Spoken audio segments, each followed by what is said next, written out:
Greetings, friends and fellow companions, and welcome back to another exciting stream on Rook and Rasp. I'm Tristan Zimmerman. I will be GMing tonight, and I will be running my game, Ballad Hunters from Pelgrane Press. This game is set in England and Scotland in the year 1813. Points of reference for the era include Pride and Prejudice, Jonathan Strange and Mr. Norrell, The Madness of King George, the Luddites, and the Napoleonic Wars. For the rich, this is a time of splendor and elegance. For everyone else, times are hard. Across England and Scotland, the folk ballads of the common people are coming to life. Where ballads are sung, sometimes the lyrics take hold of people, forcing them to act out the events of the song. Enchanted victims take on the roles of characters in the ballads. Imagery and danger from the songs manifest supernaturally. You are amateur folklorists working as agents in the service of the government. Your boss is Walter Scott in far-off Edinburgh. The future author of Ivanhoe is the government's point man on this ballad crisis. He needs you to anticipate these events, mitigate the damage they cause, and help people where you can. The fact that these events are occurring is not a secret, but neither is it common knowledge. Most people believe very strongly in fairies, angels, and devils, and would not be surprised to learn that ballads coming to life is possible, though they'd certainly prefer that it not happen to them. I am now going to turn it over to our lovely and fabulous players to introduce themselves and the characters that they are playing. So anybody who wants to, sing out. I see what you did there. Actually, it's very clever.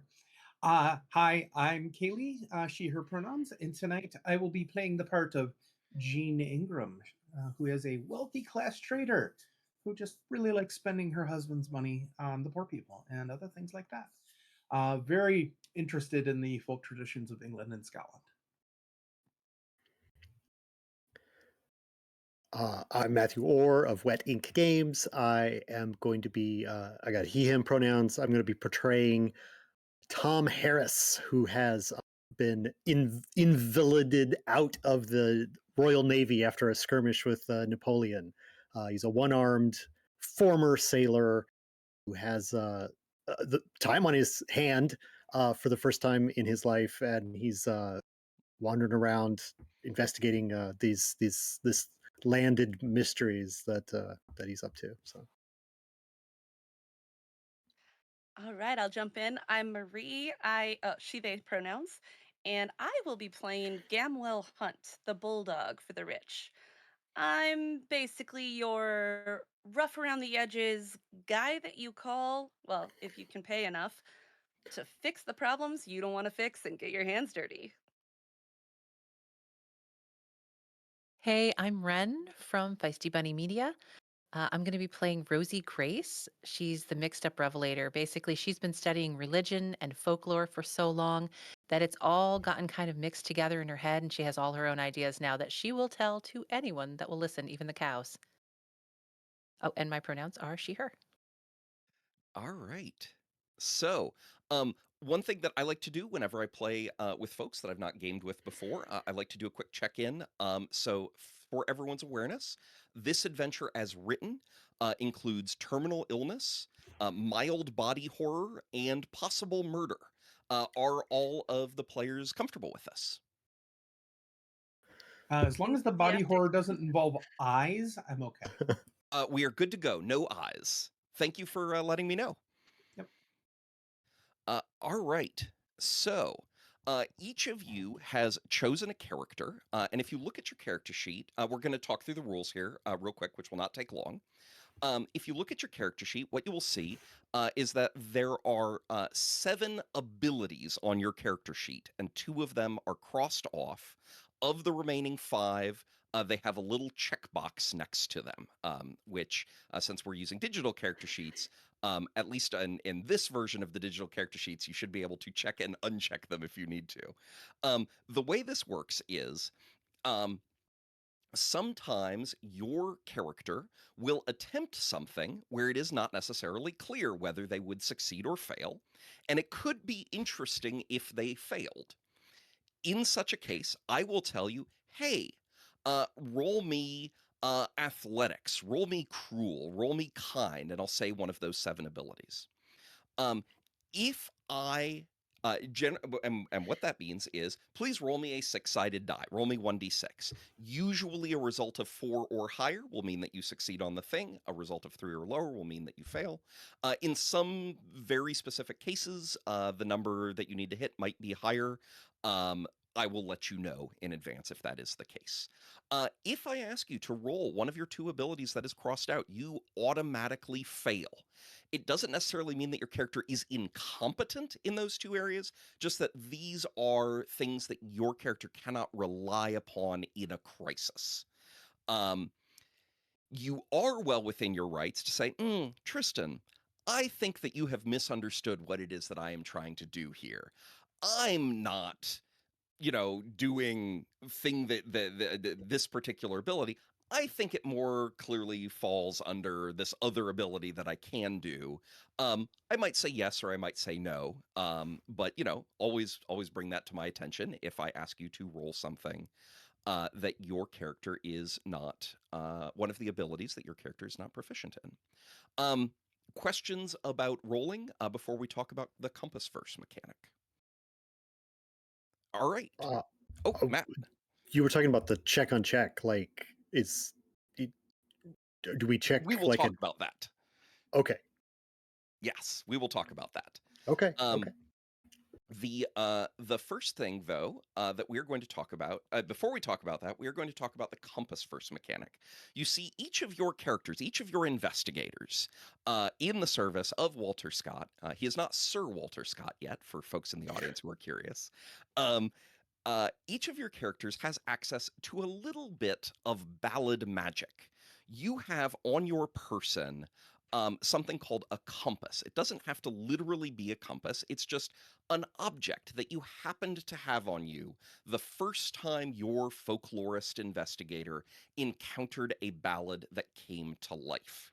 And this compass um, tells you the direction to the next time a ballad is going to come to life, kind of direction, distance, time, that sort of thing. Basically, it's the excuse for why you're always somewhere interesting when interesting things happen.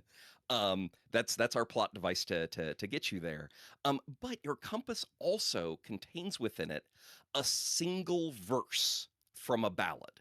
Now, these ballads, just for folks listening at home, the ballads that Ballad Hunters is about are what are called the child ballads. These are not ballads for children. They're named for Francis James Child, the Harvard folklorist who compiled the 305 child ballads from earlier sources. And the child ballads have kind of become to a certain extent, like canonical, like, oh, this is what the traditional ballads of England and Scotland are. Um, each of your compasses has one verse from one child ballad within it.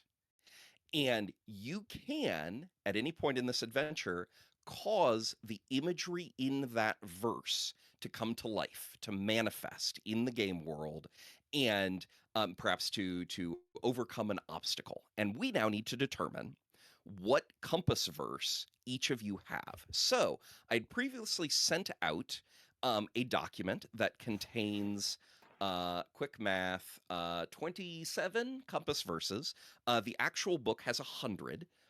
In play, if we had the actual books in front of us, each of you would roll D100 3 times on the table and then pick the compass verse that you wanted to use.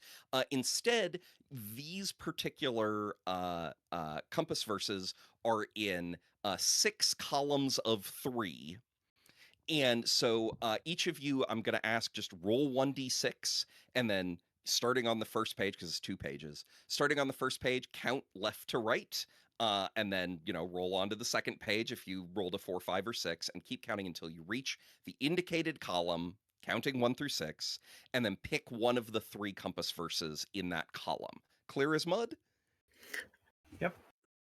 All right. So everybody, just roll real quick, and then also say out loud what you rolled so that we don't duplicate. 4. 3. Oh, did you also get 3? 2. All right, and Matt. Uh, I got a 1 in the column, but I kind of want to pick one because it's fit to like my character backstory of. But I'll play along with column 1 if you reject my wanting to pick an item that fits my character. Is the item in one of the columns that someone else has rolled? That is 2, 3, or 4. Yes, it Then is. do not do it. Go with column All 1. right. All right. All right. Which column are you looking for? No, I look. He I'd said be willing to trade. I'm okay. no. It's No, good. It's no, fine. no It's fine. trading. I Okay. put my foot down. All right. And so pick one that appeals to you. I'm happy to answer questions, but pick one where you look at it and you say one of the 3 in your column. There's room on your character sheet to copy paste your compass verse onto your character sheet. But pick one where you say, "Ooh, this one sounds fun. This sounds like imagery that I would enjoy conjuring in the course of play." And one of the really fun things for me as a GM who has run this game a million times is that nobody ever quite conjures the verse the same way. And the things that I was thinking of when I picked out these verses from the 305 child ballads and their thousands of variants, the imagery that I was like, oh yeah, I can see how this would come up and solve problems at the table. Nobody ever winds up manifesting it that way, right? Everybody projects their own stuff onto these prompts essentially that the compass verses are, and it's always fun and different every time. So all that said, has everyone picked the verse that they would like to have? I just want to Yes. double check really Yes. quickly. When you say column, do you mean row? No, aren't. Isn't it a 3 by 3? It's a 3 by 3. Yeah. Yeah. So Okay. Yeah, column. so I'm So just okay. So then if I rolled a 3 on you'd the start got dried it. rose petals. That makes sense. I was looking at it like vertically. Okay. Oh, think of it like Excel. I wanted to make sure I was picking the right one for you guys. Okay. Yeah, I Um, want to make sure I'm looking at the right thing because, sorry, Shackles. sh- Right, so That then column. if you rolled a 4, it would You'd be go a to the shard of second the page. crown of Old Wessex and everything under it. Yep. shackles. interest. Oh, I can see it Compass. now. I get Iron it. It's not shackles. continuous. Okay. So in campaign play, just for the folks at home, in campaign play, the way this works is as part of character creation, you say, "Oh, this compass is what the like the object is." You say what the object is, and it's a chance to give something revealing about your character because oh, the fact that they had this item on their person at some moment like that says something about you. And then for every session of the game, you roll 3 times on the D100 table and get a new compass verse. So you always have something fresh in your hip pocket, and you're not just redoing the same compass verse session after session.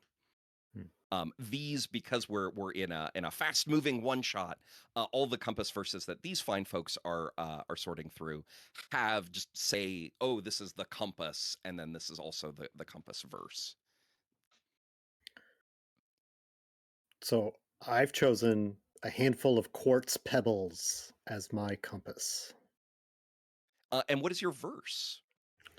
Um, he took up a great big stone and he flung it as far as I could see. Though I had been a Wallace knight, I couldna lift it to my knee. Fabulous. What Somebody's getting hurled at the climax. what compass verses have other people picked? I went with the purse with 30 silver shillings in it, which seemed very apropos, actually, with the lyric of 100 men you cannot get, nor yet 16 in Christendom. For some of them will us betray, and other some will work for fee. Somebody's getting bribed Sounds what it sounds like. Sounds like. Yeah. or betrayed. You never know. Right. You get I to do it decided. however you want. I'm Go sorry. ahead. Depends on No, the I'm mood. sorry. I decided to go with a scrap of sail canvas. with the lyric, "Then of his coat he's made a boat, and of his shirt a sail, and of his cane a good topmast, dry land till he came till." All right, that leaves Gamwell. I went with dried rose petals. Um, Giles Collin was buried all in the east, Lady Alice all in the west, and the roses that grew on Giles Collins's grave, they reached Lady Alice's breast. All right. Fabulous. I am very excited to see how these come out in play. Hey, I know. I was like, this sounds like people I've buried, probably. All right. Any I mean, questions about the compass first mechanic before we roll on to the last bit of the rules? Okay. So, those check boxes. You can check one of those boxes in order to do one of three things. In campaign play, there's a fourth thing, but we're in a one shot tonight. Also, just note that because we're in a one shot, over the course of tonight's entertainment, you will only be able to tick 3 of your 5 boxes. It doesn't matter which 3, you don't have to choose it right now, but just know that you'll be limited to 3. Thing the first that you can tick a box to make happen. Sometimes I will ask you to make a roll in the parlance of the game, because this is a gumshoe game. In the parlance of gumshoe, to make a test. Sometimes I will ask you to make a test, and you will say, "Oh, geez, it is real important that I not fail this." In that case, you can tick the box beside the ability that I asked you to roll and automatically succeed at it. Sometimes you will make a test, you will roll the d6 and you will fail and you will say, "Oh no, in hindsight I realize I really should have ticked the box to automatically succeed." In that case, you can tick that box and a second other unticked box and retroactively have succeeded on that test. And I will probably just ask you to role play real quick how the other ability whose box you ticked helped you pull the fat from the fire, helped you snatch victory from the jaws of defeat. So the first thing that you can tick a box to do is to automatically succeed. 1 box for automatically succeeding in advance, 2 to automatically succeed retroactively. The third, the second thing that you can tick a box to do is to make your compass verse come to life again in the same session. So maybe you guys were faced with an obstacle and you said, "Oh man, a good topmast to sail, like this is so clearly like we're going to use this, we're going to use it to overcome the obstacle. Awesome, we do it." And then later in the adventure, you encounter another obstacle where everybody says, "Oh geez, that same compass verse would have really helped us out here." Cool. Tick a box. One of the boxes. It doesn't super duper matter which. Folklore, ticking of the box next to your folklore ability, always relevant here. I may ask you to role play a little justification if you for which ability you wind up ticking there, but you can make your compass first come to life again for the same session. So theoretically, in this single one shot, you could make your compass first come to life 4 times if you use it once, and then over the course of play 3 more times tick a box to make it come to life. The final thing that you can tick a box to make happen is to confirm a compelling hypothesis. This might not come up during play. The other 2 are very likely to come up during play tonight. This might not necessarily come up during play, but I still want to explain it because it's good to have it in your toolbox. You may find yourself in a situation where you think, and here I kind of mean like you, the party, you think you know what's going on. You think you've pieced together what weirdness is happening, but you're not sure. And you want to be sure before you act on it. And some parties, of course, some parties are perfectly happy to act based on supposition and speculation. And some parties really want to be confident they know what's going on before they act. In such a case, you can tell me, "Tristan, I would like to confirm a compelling hypothesis. here's my hypothesis. Here's what I think is going on. And here's all my evidence in support of that hypothesis. Here's why I think that's what's going on. And if I find your hypothesis compelling, then I will tell you, you are correct. Please tick a box. Ideally, tick a relevant box, but please, you are correct. Please tick a box. Note something in that phrasing there. It's if I find your argument, your hypothesis and its evidence and its support compelling, not if that's what's in my notes. If you come up with a hypothesis that flies totally in the face of what I have prepared, but your argument is really good, right? Like, I can't help but say, like, boy, that's a lot of evidence you've got lined up there. Great. It's true. We are not here to play a game called Guess What the GM is Thinking. That game is terrible. Um, if you guys are coming up with good support for the things that you think are the case, then it is my job as GM to say, yeah, that sure seems correct. You've really got it. So that's what the confirming a compelling hypothesis is for the third thing that you can do by ticking your checkbox. Other questions about the rules? People got questions about the rules now. Sing out. Does that checking the box, does that make it like the crossed out lines after you check it so that No, like you're kind of decreasing your efficacy to over the game? no, that is not the case. All right.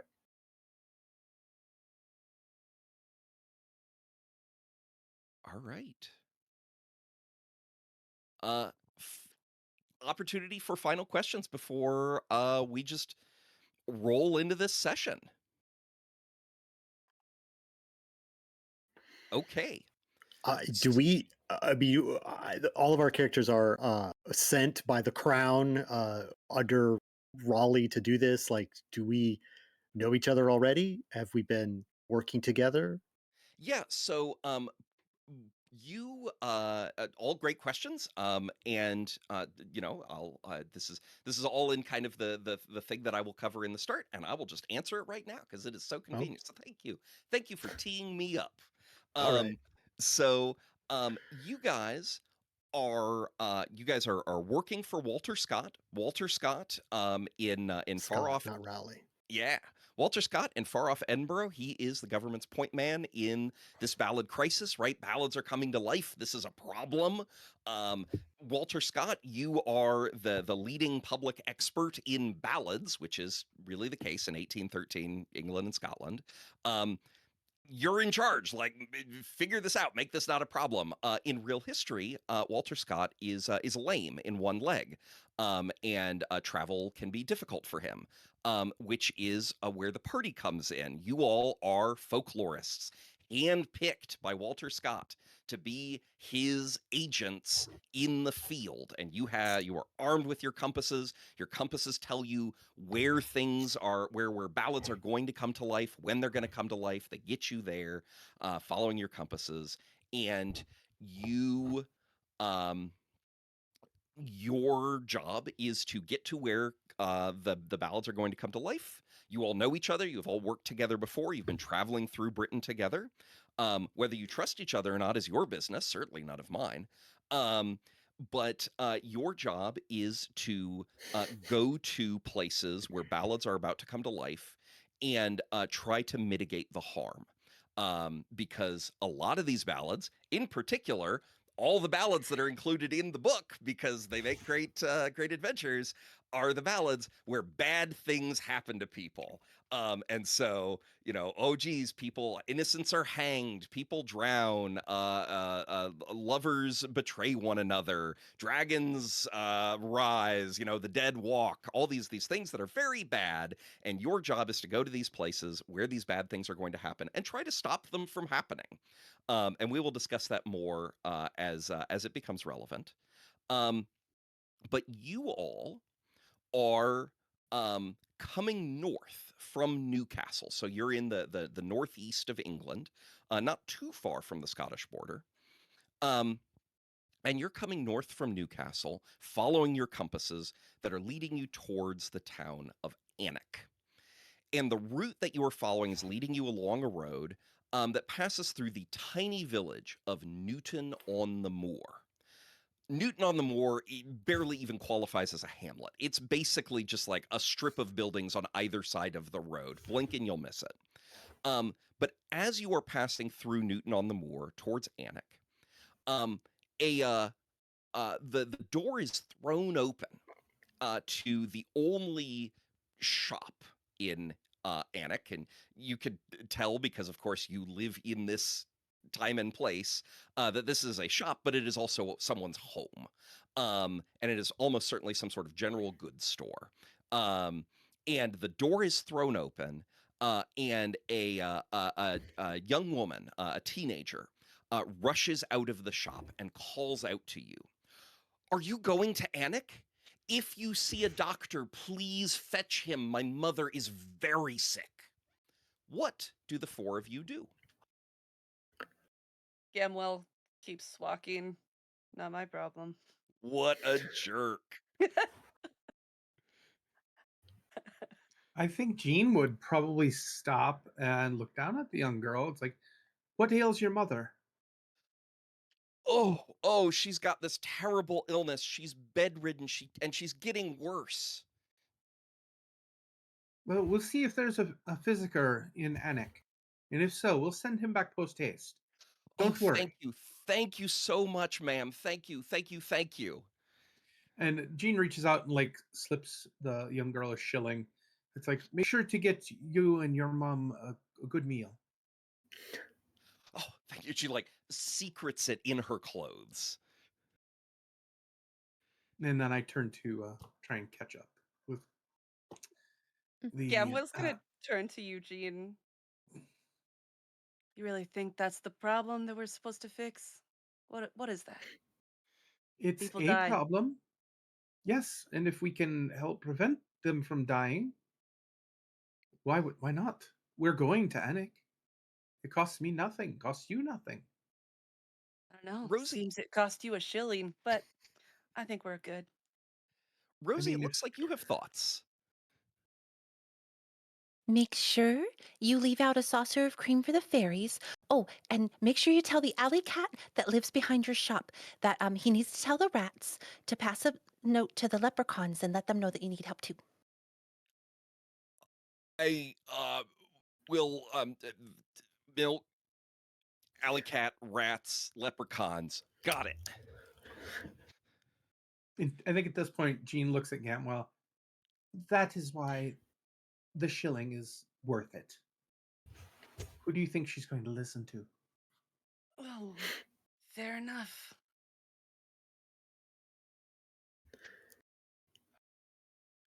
All right. Unless Tom, you are about to do something.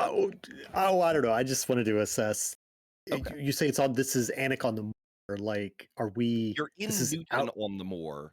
Newton on the Which is Moor. We're on the on our way way. to Annick. Your compasses are Okay. saying, yeah, it's somewhere up It- ahead, somewhere along the is Annick Road, or perhaps in Annick. is the moor ahead of us or behind us? Are we about to cross it to get to the town that we're going to, or have we? Or is it in like the middle of the moor? You have been through some more. Like I said, Newton is just like a little strip of buildings. There is more beyond the buildings, and you are very confident that as you leave Newton, you will be in more. All right. We've been through some more, and we'll go through some more. Is what you're Yes. And saying? there will be a Okay. lot more. There will Yes, be more. more and more of it. Got it. Because look, all of the land is bad, but the moors are worse. They're more bad. Yeah. Mhm. Got it. But just be thankful you don't have a ship here to moor. All right. Well, I'm just gonna cut this. Cut the scene. this 5 here more minutes. Come. as you, because I'm confident we can do this all night. As you guys continue north out of Newton on the Moor, and your compasses guide you down the road to a pair of travelers that are coming in the opposite direction. So they're coming from Annick. And your compasses indicate to you unambiguously this right here, this is the Ballad incident. It's these two people. And these two people are a man, maybe in his 30s, who is wearing fine clothes that fit a little snug, and a younger man, a teenager, who is wearing kind of servant style garb that's a little too big for him. And yeah, your compasses say that these are the people. What would you like to do?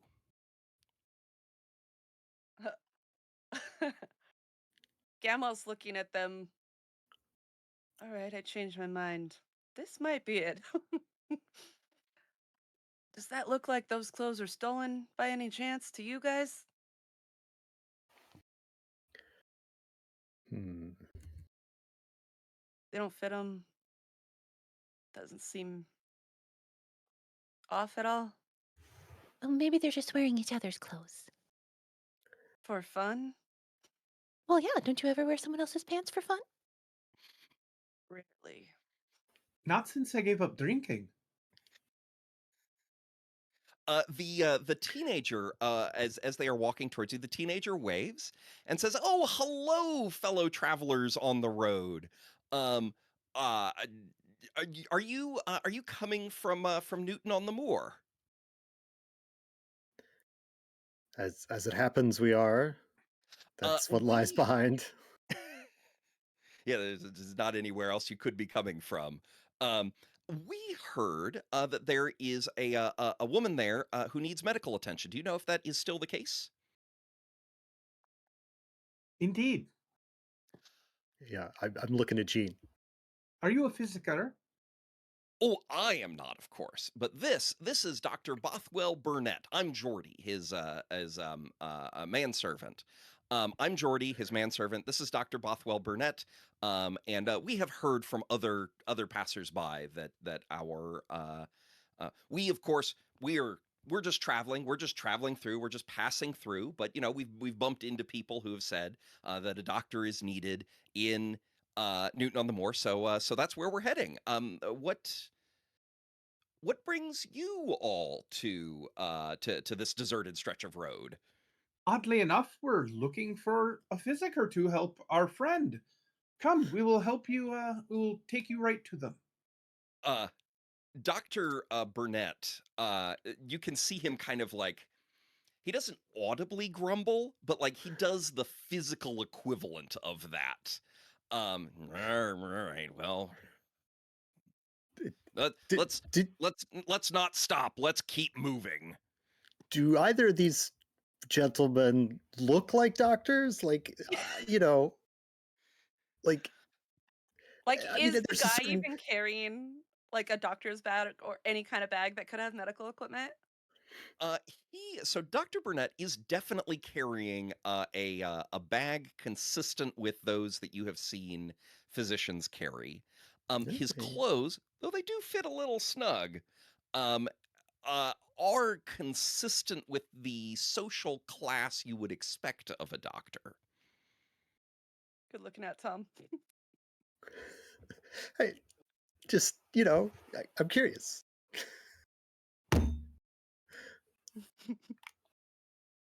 And Uh, they start walking down the road continue walking down the road towards Newton on the Moor. Does it uh, feel like our compasses, when we turn to go back towards Newton on the Moor, does it feel like it's still kind of telling us this is the story, this is the ballad? The compasses are definitely indicating like it's them, It's it's following those these two guys. right there. Okay, cool. I, I would like to add the detail that like since it's like I've got like basically a pocket full of cobblestones that they're like sort of it's like they grind against themselves like somebody's like shaking a bag of them, but it's just they just rumble together. That's the indicator, right? So like I'm patting my pockets to like dampen the sound of this gravel that's rumbling on its own in my pocket as I like I'm gonna I'm gonna take up a rear guard sort of position to this party and like these folks are going into town. Like we're gonna watch them from make sure they go into town. All right, I so you like guys are it. traveling with them. Hmm. Yeah, I think Gene's like trying to get the doctor to converse. Where is he coming from? Where's he coming from? How long has he been on the road? Just kind of small talky. Yeah. Gamwell's standing behind just to listen in. I want to be close to you and them. All right. And Rosie is basically telling the manservant all of her out there ideas. Amazing. So, um, the Dr. Burnett, Dr. Bothwell Burnett, seems loath to make small talk. What you succeed in getting out of him is that they have been on the road, that he is a traveling physician, that they have been on the road for an indeterminate amount of time. They are just passing through. They are not from here. They're certainly not from Anik. Um, and Jordy is listening to you, Rosie, with rapt attention. He's clearly processing it, right? He's thinking about it. He's he's a very thoughtful young man, right? By his demeanor and the fact that he is taking you seriously. And he at some point something that you say kind of twigs a thought in him, and he starts to sing. And he sings uh the song Barbara Allen. Now all of your investigators know what is going to happen next. The ballad will come to life. Barbara Allen will come to life, the song. Interrupting the song will not stop the magic. It will only stop you from learning the lyrics before they begin to recapitulate. So if we were playing in person around the same table, this would be the part where I would say, hey, do we want to sing the song together around the table? Because singing songs together, particularly with people that you like, is just an enormous pleasure. And it doesn't really matter if you're good. That's one of the wonderful things about the child ballads is these are not songs for and by, classically trained opera performers. These are songs by ordinary working people for ordinary working people. Um, Unfortunately, singing together over the internet, any element of lag, which thanks to physics we all have, element of lag makes it impossible. Um, so, um, the book does present options for, hey, here's how you can sing together, even over the internet. And the way that works is usually you have one person sing as a leader, and everyone else mutes themselves and sings along. That is still fun and certainly better than a sharp stick in the eye. It doesn't make good theater, and an actual play is, of course, theater. So I am not going to recommend that that is what we do unless anybody feels very strongly that they would like to do this and that they would like to lead the song. I will pause to give someone the opportunity to say that, but all right. I think that is a long enough pause. So what we're going to do instead is I sent all of you a copy of the lyrics in advance. For folks who are familiar with the song Barbara Allen, these lyrics may be a little different. These are real documented period lyrics to Barbara Allen. What I do for all the songs in Ballad Hunters, there's something like 25 songs included in Ballad Hunters. Half of them have, the song and then also like a full one session adventure to go along with it. And half of them are the song and here's some ideas for how to make your own adventure to go with it. All of them are, documented period lyrics and made by me going through all these different documented variants and picking out the verses that are the most fun and the most gameable. So if any verses are unfamiliar to you, that is where they come from. And I am going to say that the way we should do this, the way I recommend we do this over the internet, if we are not singing, is we popcorn this where I will recite a verse and then I will popcorn it over to Gamwell. And Gamwell will recite a verse and I think we all see one another in the same order, with Gamwell, then Jean, then Rosie, then Tom, then me. And so we'll just go in that order down the screen. And then when we get back to me, I'll do another verse and we'll keep going until the song is done. So, 'twas in about Martinmas time, when green leaves were a fallen, that Sir John Graham in the West Country fell in love with Barbara Allen. And Gamwell, can you recite the next verse? And you want it read or sung, or do you care? So if you would like to sing it, please do not let me stop you. If you would like to recite it the way I did, we can do it that way. Don't whatever you would like to do. Cool. All right. We'll try a little bit of a sing recite. He sent his man unto her then, to the town where she was dwelling. You must come to my master dear, if your name be Barbara Allen. All right, And and over then to Jean. to Jean. Oh, slowly, slowly she rose up to the place where he was lying. And when she drew the curtain by, young man, I think you're dying. Oh, I'm sick and very sick, and it's all for Barbara Allen. Oh, the better for me you's never be through your heart's blood we're a spillin'. Oh, will ye go to the Highland hills and see my white corn growin'? Or will ye go to the riverside to see my boats a rowin'? All right, and I am going to do the next one, and we're going to keep going. We're about halfway done. And based on everyone else's fine examples, sure, I'll sing it too. Um, "Oh, dinna ye mind, young man," said she, "when ye was in the tavern drinking, that ye made the healths go round and round, and slighted Barbara Allen." He turned his face unto the wall, and death was with him dealing. Adieu, adieu, my dear friends all. Be kind to Barbara Allen. She had not gone a mile but twa, when she heard the dead bell ringing, and every jow that dead bell made, it cried woe to Barbara Allen. She turned herself around about, and she spied the corpse a comin'. Lay down the corpse of clay, that I may look upon him. When he was dead and laid in grave, when death came creepin' to she, Mother, mother, make me bed, for his death has quite undone me. A hard-hearted creature that I was, to slight one that loved me so dearly. Since my love died for me today, I'll die for him tomorrow.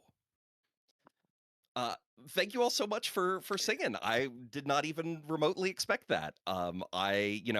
Whenever I run this game in person, um, 90% of the time everybody's like, "Oh yeah, let's sing," but playing it over the internet changes things. The book of course has lots of advice about how to sing and how to do this with whether in person or over the internet, and how to do it in ways that works for your particular group, because every group is different.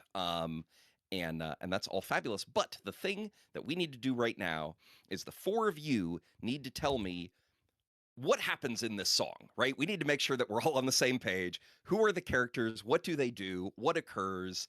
Tell me about this song, uh, whose lyrics you have in front of you as a handout.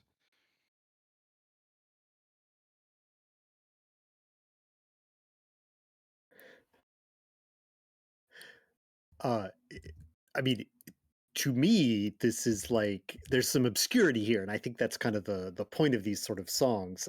But there's John, and is in love with Barbara, but he's also sick. He says he's sick with love of her, but then he dies. So he's proclaimed sick by a doctor or somebody. I mean, I guess she proclaims that he's sick. So there's that, and then he dies, and then she dies, and his doom is pronouncing that her doom will follow, and she seems to accept this, but also there's a mystery, I think, about whether or not there was his love was requited in any way. So that's my interpretation of what's happening here, at least in the lyrics. Do other folks have other readings of this song? I think that's pretty accurate from kind of my point. I agree that I don't know if it was an unrequited love. Sir John is definitely. It seems like Sir John maybe fell in love from afar, and then she was summoned, and turns out that he was on his deathbed, and so yeah. It's kind of the same way I'm reading it.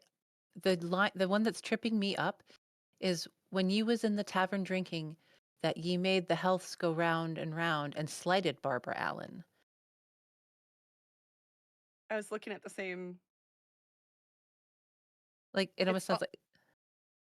Go ahead. yeah, it almost sounds like, so he fell in love with Barbara. It says he sent his man to her, so like his manservant, Yeah, his right? servant. To the town where she was and asked her to come, but she rose up. Now it's that's so strange. Now I'm rethinking it. Okay, all right. Because at first I was like, well, maybe I almost thought that the manservant was in love with her based on the third verse, but that's probably once she already went to John. I don't know. Yes, yes. Yeah. That is her visiting John and drawing the curtain to have a look at him. Yeah, the way I read it, and I might be way off base. It kind of sounds like he's dying of a broken heart because Barbara is not returning his love because she perceives him as having, as she said, slighted her. Like maybe he was flirting with other women, and she's mad at him. She chooses to walk away. He dies. She regrets, and Yeah. now her heart is broken. And it also feels like at the end of his life, he again, he had those regrets, and maybe he just wanted her. He asks her to go to the Highland Hills and see his white corn growing, and maybe that's his home. Like that's the place that maybe that's where he was drinking, where he lived, where he worked. When he even there's even a line where he asks for, you know, adieu, adieu, my dear friends all, be kind to Barbara Allen, Yeah. because perhaps that what I like your idea that it was a slight of some kind, and this is his recompense. I'm probably being too modern about it, but there is sort of like a communicable disease element here where it's like, oh, come to my bedside. I'm sick with death. Oh, you're going to die tomorrow too. Like, that's the way it works. But, like, that's probably I mean, not in the lyrics intentionally, but that's what I'm thinking about as a person here in I the time in which I live. I don't think you're that far off though. Like I don't think it's that big of a jump because there is the verse about the dead bell ringing, that every bell cried woe to Barbara Allen. So even though the next one is like his sentiment, like she might be responsible for part of this. Like she's Well, being punished. and the next verse actually makes me think that there's more to it. Now that I'm kind of digging deeper into it, because she turned herself around about and spied the corpse a coming. Like, is like is is it a revenant coming Ooh. for her because he cannot be bear to be parted? Uh, that's like, yeah, there's a lot of things there.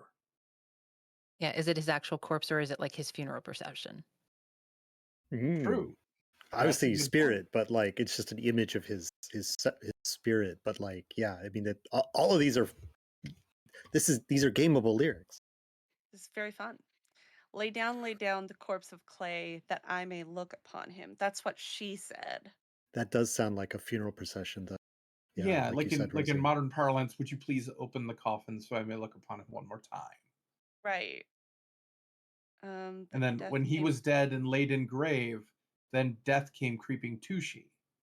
Mhm. So, and Like, then maybe she she, was dying of a broken heart, though, at that time.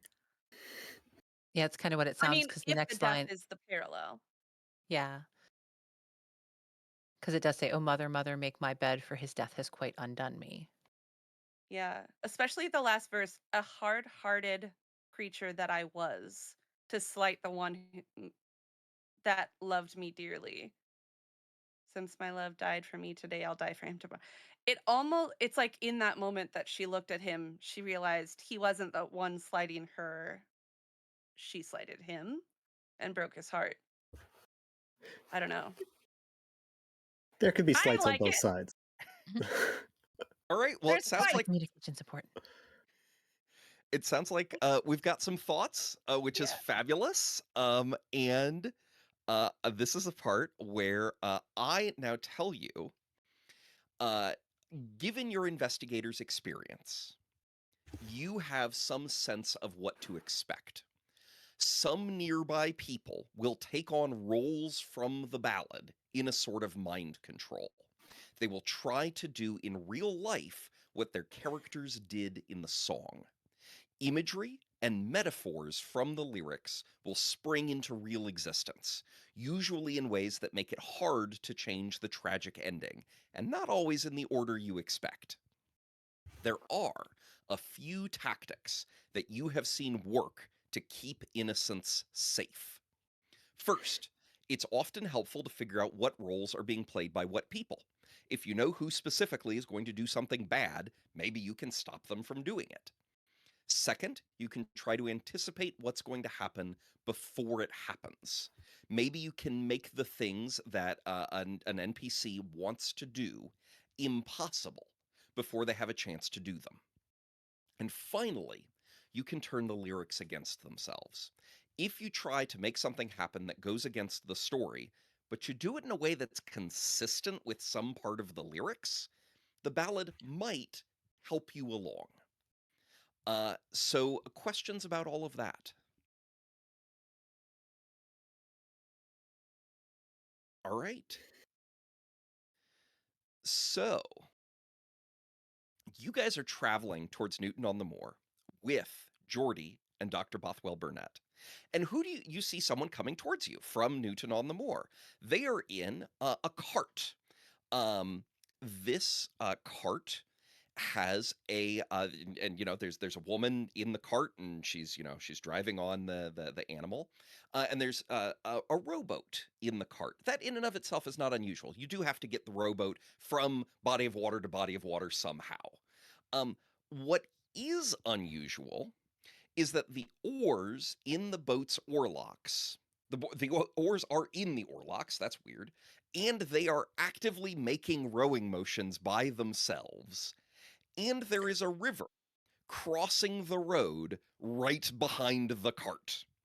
And as the cart rolls along, the river moves to keep up with it, keeping the wheels of the cart just ahead of the bank of the river. Now, when you guys came through here before, there was definitely no river, let alone one that just crossed the road, let alone one that moved to follow a cart containing a rowboat that was rowing itself.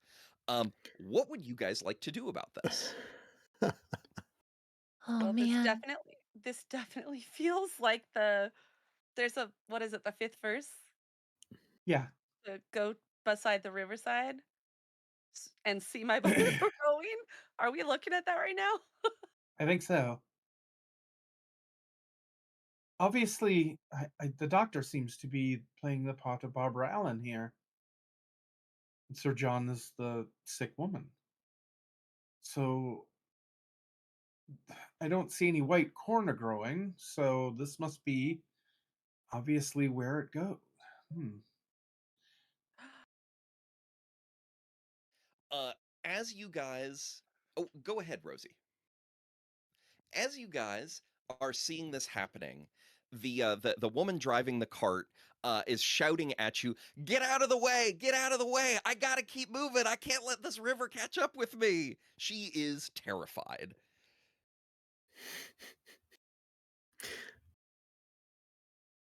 You know, the bullfrog told me this morning today was going to be weird, and he's never wrong. Oh, was that I sensibly Jeremiah? make space for this cart to pass. Yeah, Rosie will Is step to the side as she says it. How far is the river crossing the road? I mean, is it like as far a long river, or is it just the road length, the Ooh, road width? like, does the river continue upstream and Yes. downstream? It Can we does, get off the yes. road? Okay, yeah. So even if we get off the road, we are going to get swept into the river. Oh, I was worried about how long, like how wide it is. Can we see Right. the So other side of this river? Like you can definitely see the far side of the river. The river is definitely swimmable, but it is fast moving, and so anybody who wants to swim across the river, I will ask for an athletics test. That you do not have to do this, but that is just a thing I will tell you. Out of curiosity, is this someplace I could use my compass? You can My always use your compass.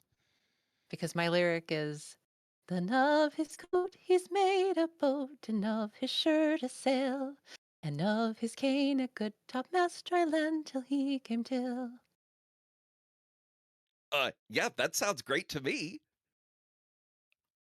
What would you, if your compass verse were to come to life here? What would you imagine that doing? What would you imagine that looking like? And then how would you imagine that being useful given the situation in front of you?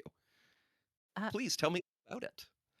Based on the lyric, I believe it would in fact create a small boat with a sail to help get us across. Um, s- um, Jordy, do you mind if I use your shirt? Okay. I don't. And he unbuttons his shirt and he hands you his slightly too large shirt. She will in fact sing her verse at transforming the the shirt into a boat and a with a sail. All right, and you sing your verse, and the shirt in fact billows into a sail, and some sticks on the ground get up and dance and form themselves into the hull and mast of a boat, and the boat just slides into the river. And if you guys want to hop in, like it's right there. Yes, definitely. uh, Swimming is not my strong suit. we should have the two folk come with us here. Like the would you say Doctor? Was it Bramwell? Dr. Bramwell? Dr. Bothwell Burnett and Okay, Dr. Geordie. Burnett and Geordie should be, I think, welcomed into the boat as well. Um, Yeah. Agreed. And then Dr. Burnett grumbles. He grumbles the whole way into the boat. But he does, in fact, he gets into the boat, and Jordy climbs into the boat. And does everybody else climb into the boat? Yeah, yeah, and I absolutely. think Gamwell's gonna call to the woman trying to pull a wagon with a boat next to a river and just say, "You could use the river. It would be a lot easier. I gotta get away. I can't get swept downstream, she calls over her shoulder. Use the boat." And I get into ours. And you guys slip into the current, and crossing the river is the easiest thing in the world. And when your boat kind of crunches into the shore, the opposite shore, which in fact advances towards you at the same rate that the retreating shore is retreating to follow the cart, you are able to get out. And as you get out, there is suddenly no river. There is no evidence that there ever was a river. There's no mud, there's no puddles, there's uh, not even a boat. In fact, and Jordy kind of picks up his shirt, and he takes it in two hands and shakes it out, and says, "Well, that was really something. That was like something Merlin might do. Oh, wow. Just amazing. That was Rosie, you are so wise. Rosie, you contain the wisdom of ages." Oh, it thanks. That's what the possum says too.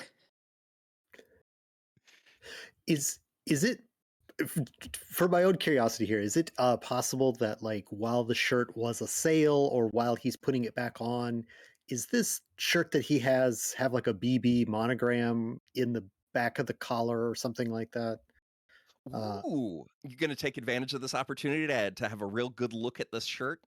yeah, it's not. I don't know that it's important, but like these two men have shirts of the wrong size on. So like, did they get switched somewhere? Is that a could that be a relevant point? I don't know. I'm trying to collect this information. So like, if this is So, actually Bosworth's shirt, uh, maybe I can learn that. Well, uh, it's not on him.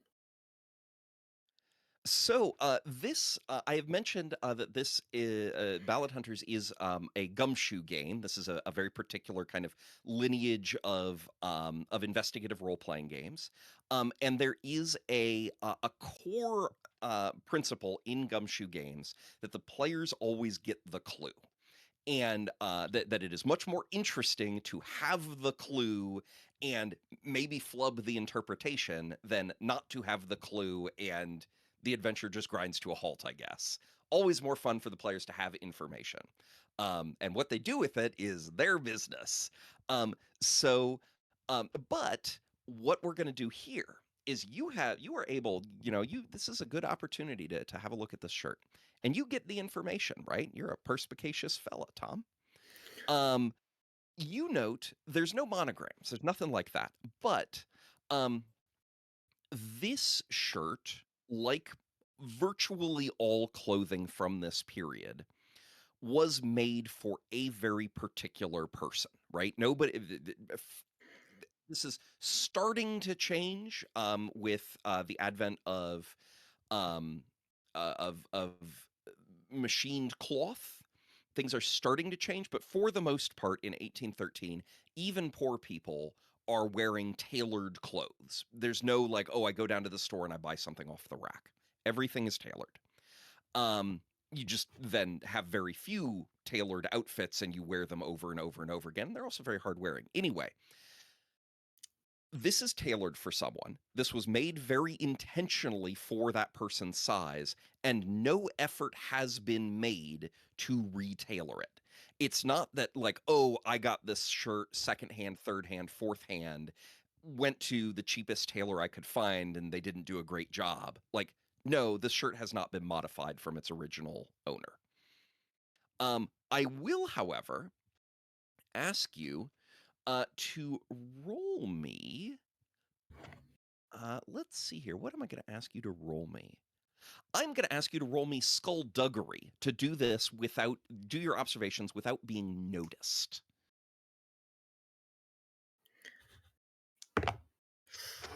I got a 1 on that die. So Okay. So um you notice. So of course you get the information, but I can ask you to roll to see if there are consequences for you getting the information.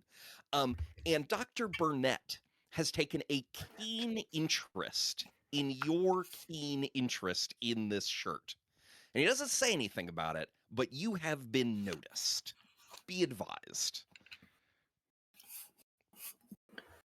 all right. Uh So, do you guys continue the rest of the way to Newton on the Moor? Well, All right. So, as you enter Newton on the Moor, you hear the bell in the village church. And the bell, every time the bell rings, you hear it as a voice that seems to say with each peal, "Woe to Barbara Allen."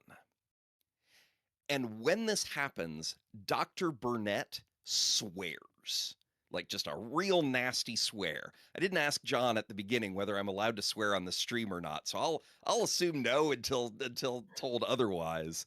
But yeah, he says a real nasty swear when this bell seems to say, "Woe to Barbara Allen."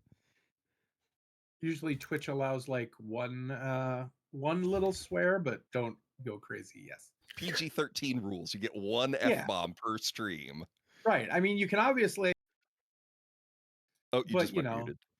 I know that was the that joke. That was I am a little slow today. I see. I don't have a beepy thing, so I was using the mute button.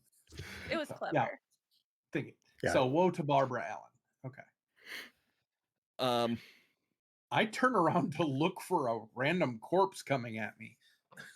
you see no evidence of a random corpse. Okay. Let's check in. Um, at this point, hmm, what I guess I'll say above table as Ballad Hunters. Do we know the people who are playing the roles? Do they have the knowledge of where they're going? Do they know who they are still, or do they think they're that person? So that is a fabulous question. And in the book, I answer it using a metaphor that I think is great, but cannot take credit for. My wife came up with this metaphor, and it's amazing. Which is uh, being under the control of a ballad is very much like in real life having a manic episode. You are still yourself. You are still absolutely who you are. Your decision making process is totally different. You are aware of what you're doing, just your priorities, the way you make decisions, the way you make the way you think is different. And when it's over, you are, as you have been this whole time, still the same person and do still have to live with the consequences of what you did. Whew. Okay. So, all right. With Like the that lady with the happening, horse cart is going to realize at some point that she's 3 towns away and has to ride home at midnight or Yeah, and whatever. like she will remember that she was chased by a river, and she probably will not enjoy that that is now a memory that she has to carry around with her. This ballad stuff is bad. Like there is a reason you are out here trying to help people. And in Hmm. campaign play, kind of the thrust of campaign play is why are these coming to life? Because if we can figure this out, maybe we can stop it from happening because it is bad. bad stuff. All right. So, okay, the bell is going. Woe to Barbara Allen. He's grumbling more than he was grumbling before. I think Gamwell goes right up to Doctor Doc. I'll call him Doc. Burnett. Um, and sort of grab him by the too tight shirt. I'm gonna ask you this one time. Who did you take this clothing you have here from? Because it's not yours. And I have a feeling you're not even a doctor. What are you doing? Hey, uh, this feels very intimidating It to does. me. Yeah, yeah. So you are going to get the information regardless. Um, but I am going to ask you to roll me cruel to see how this goes. Okay, I roll this one. All right, it's only a 3. Hmm. I don't All know if I can right. tick a can I tick a box on this? You can, but you will have to No, tick because it's not like two, remember. yeah. So you'd have to tick cruel and then tick something else, which is totally permissible. Quick question. Yeah. Can there be an assist? There is an assist mechanic. It doesn't interact with the ticking boxes.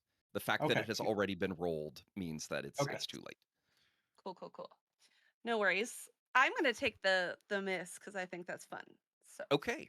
Um, he slaps your hand aside and with utter contempt. You did not intimidate him. You did not scare him, and he walks past you towards. There's a shingle outside the store, and obviously, whatever traveler told him, hey, this is where the sick woman is. So he's walking there, and as he walks past you, he mutters something about it was bought and paid for by, and I'm gonna look up uh, old Mrs. Garmuth. all right. Okay.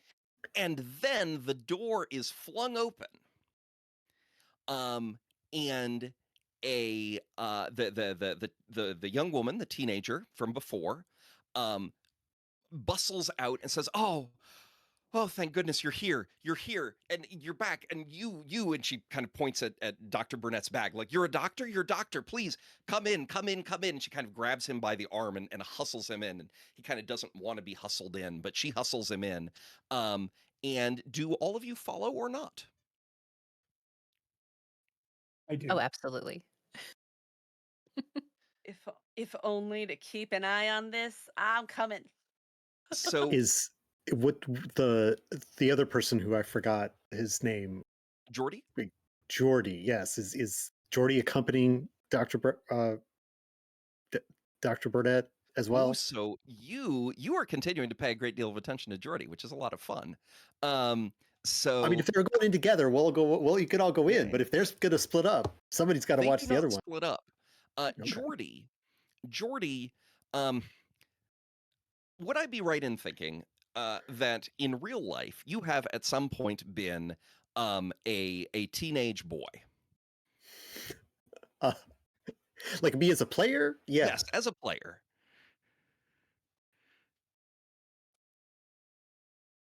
Waiting for a yes or no. Have you I been a said teenage yeah. boy? Oh, I'm sorry, I didn't I hear it. said yes. Then you may remember what it feels like to be utterly gobsmacked by a pretty person of the sex that you are interested in, and looking and feeling like a real big dumb idiot all of a sudden because you've got all these feelings, uh, and boy, if Jordy isn't looking right at Diamond and having an expression that anybody over the age of 25 can read like a book, of like, oh wow.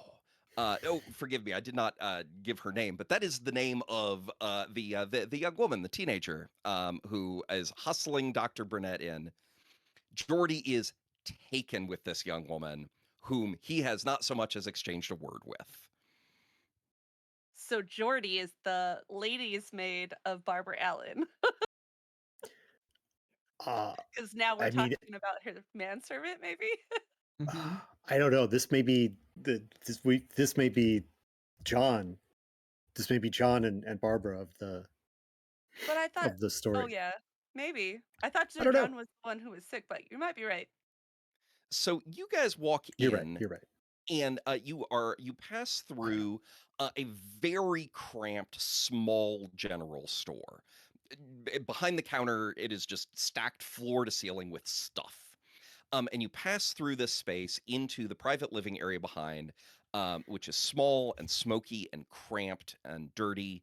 And there is a single bed, and lying in the bed there is a middle-aged woman who is looking at Dr. Burnett with undisguised affection and says, if I knew doctors looked like you, I'd have gotten sick more often.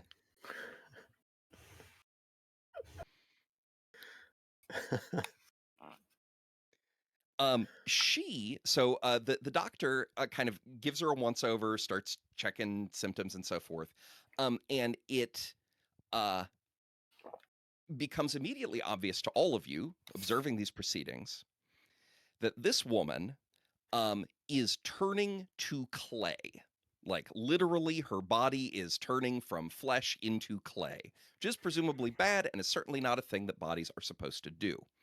Um, the young woman says to you, "I'm Diamond, by the way. This is my mother, Kate. Everyone just calls her Iron Kate.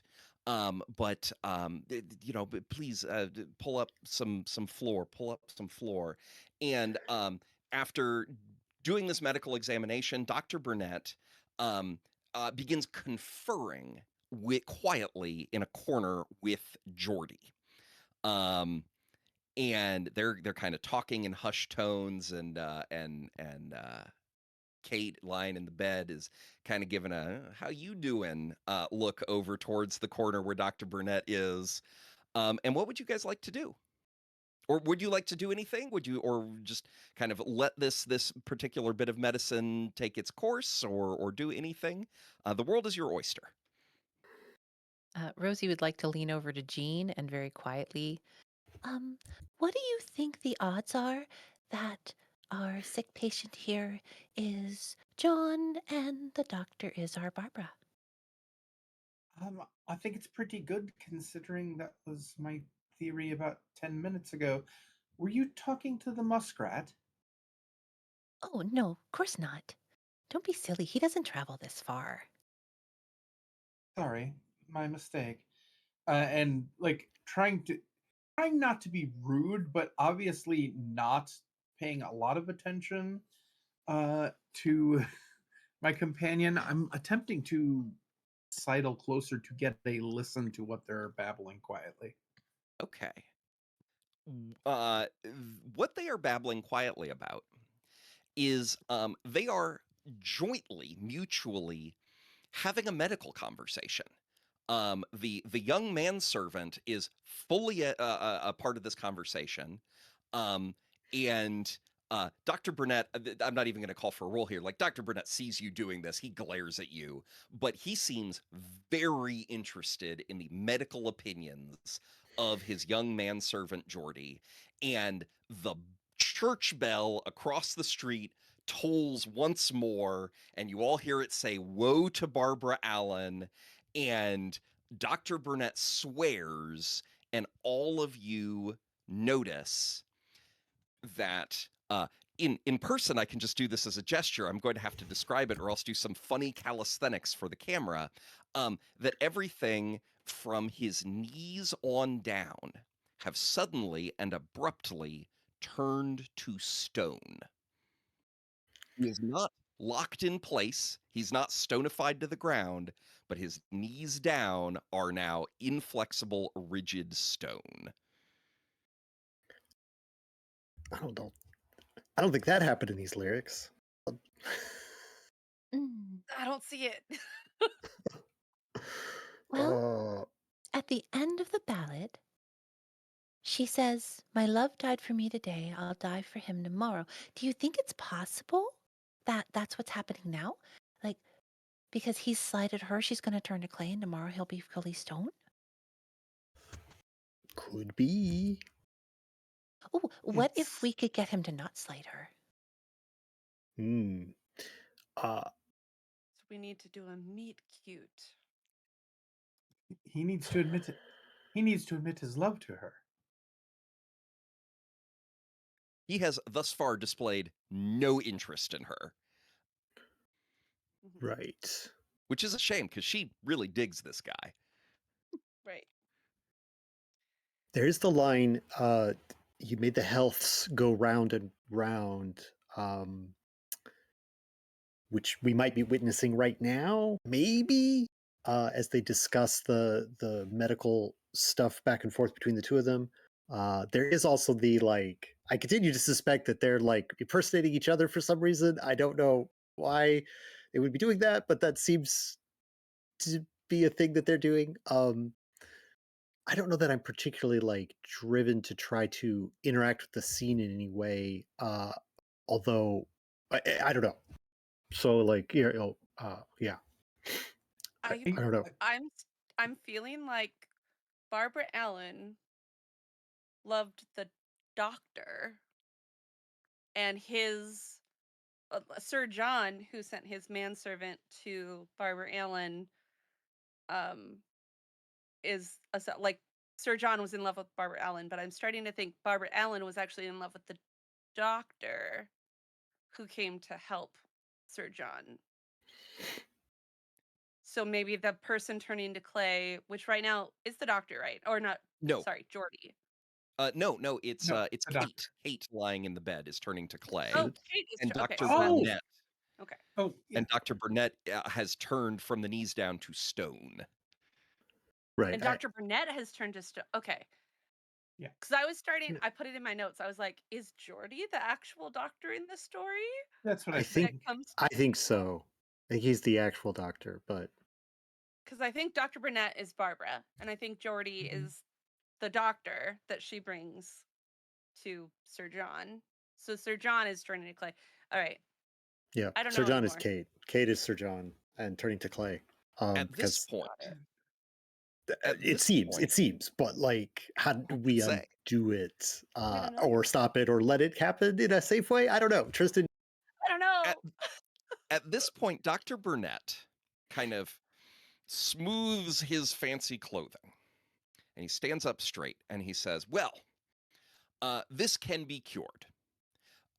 This clayification process can be cured. In order to cure it, we're going to need two things.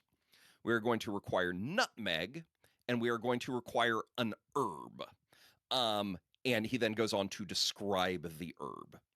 Um, and Diamond, the teenage woman, says, "We do have a jar of nutmeg in the store, but it's behind a bunch of things, and I will need your," and she gestures at you, the party, "I will need your help moving things to get to it." And Jordy says, "This herb does grow near here, and I can help if, I can help you guys find it. But I would want you all," and he again gestures to all of you, "I would want your help in that." Um, and so Diamond says, "Well, why don't we go to the store and find the nutmeg?"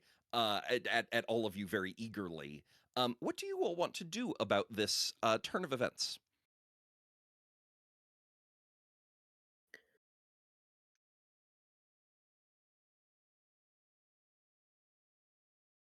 Well, I do Perhaps suppose we sh- anything's worth a try. Sorry, go ahead. perhaps we should split up. I will help Diamond find the nutmeg if somebody wishes to go with Jordy. I'll go with Jordy. I can help wherever I'm needed. Why don't you go with Jordy? Tom, All you right. help us look for things in the store. Rosie and Jordy do have an established rapport. That's true. All right, so Oh, we've got two people going. Plus, then Rosie isn't babbling at me. Yes. oh, doctor, Sorry. Yeah. What? you know, it wouldn't hurt to take some time to get to know your patient. And then she's just going to walk away. Before he has a chance to grumble and express just deep and unreserved contempt for this insane idea that a doctor Wa- should get to know their patient. Was that a kind role, maybe trying to influence him? You know, if you would like it, if you are trying to, that depends. Are you trying to just like, oh, I'm gonna do a fun zinger and walk off, or are you trying to influence him?